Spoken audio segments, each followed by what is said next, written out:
بسم اللہ الرحمن الرحیم۔ سورہ بقرہ رکوع 39 آیات 282-283۔ یا ایھا الذین آمنوا اذا تداینتم بدین الی اجل مسمى فاکتبوہ ولیکتب بینکم کاتب بالعدل ولا یأبى کاتب ان یکتب کما علمہ اللہ فلیکتب ولیملل الذی علیہ الحق ولیتق اللہ ربہ ولا یبخس منہ شیئا فإن كان الذي عليه الحق سفيها أو ضعيفا أو لا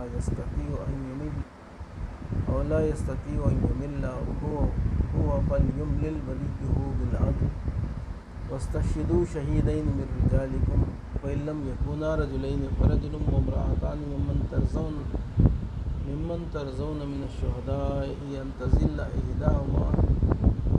تضل إحداهما فتذكر إحداهما الأخرى ولا یأبى الشهداء اذا ما دعوا ولا تسأموا ان تكتبوه صغيرا او كبيرا الى اجله ذلك مقسط بالله واخوم للشهادة وادنى الا ترتابوا الا ان تكون تجارة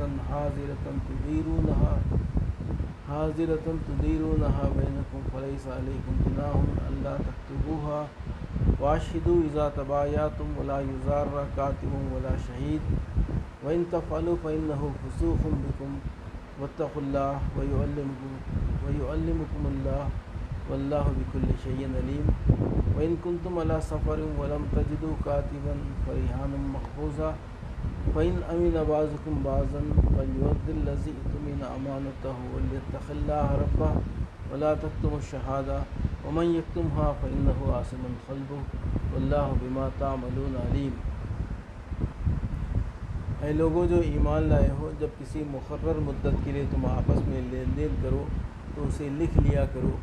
فریقین کے درمیان انصاف کے ساتھ ایک شخص دستاویز تحریر کرے جسے اللہ نے لکھنے پڑھنے کی قابلیت بخشی ہو، اسے لکھنے سے انکار نہ کرنا چاہیے۔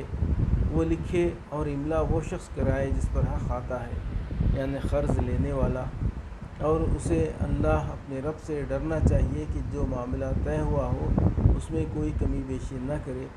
لیکن اگر قرض لینے والا خود نادان یا ضعیف ہو یا املا نہ کرا سکتا ہو تو اس کا ولی انصاف کے ساتھ املا کرائے، پھر اپنے مردوں میں سے 2 آدمیوں کی اس پر گواہی کرا لو، اور اگر 2 مرد نہ ہوں تو 1 مرد اور 2 عورتیں ہوں، تاکہ ایک بھول جائے تو دوسری اسے یاد دلائے۔ یہ گواہ ایسے لوگوں میں سے ہونے چاہیے جن کی گواہی تمہارے درمیان مقبول ہو۔ گواہوں کو جب گواہ بننے کے لیے کہا جائے تو انہیں انکار نہ کرنا چاہیے۔ معاملہ خواہ چھوٹا ہو یا بڑا، میعاد کی تعین کے ساتھ اس کی دستاویز لکھوا لینے میں تساہل نہ کرو۔ اللہ کے نزدیک یہ طریقہ تمہارے لیے زیادہ مبنی بر انصاف ہے، اس سے شہادت قائم ہونے میں زیادہ سہولت ہوتی ہے اور تمہارے شکوک و شبہات میں مبتلا ہونے کا امکان کم رہ جاتا ہے۔ ہاں، جو تجارتی لین دین دست بدست تم لوگ آپس میں کرتے ہو اس کو نہ لکھا جائے تو کوئی حرج نہیں، مگر تجارتی معاملے طے کرتے وقت کاتب گواہ کر لیا کرو۔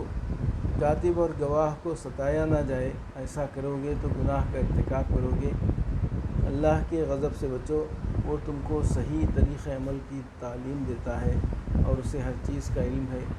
اگر تم سفر کی حالت میں ہو اور دستاویز لکھنے کے لیے کوئی کاتب نہ ملے تو رہن بالقبض پر معاملہ کرو۔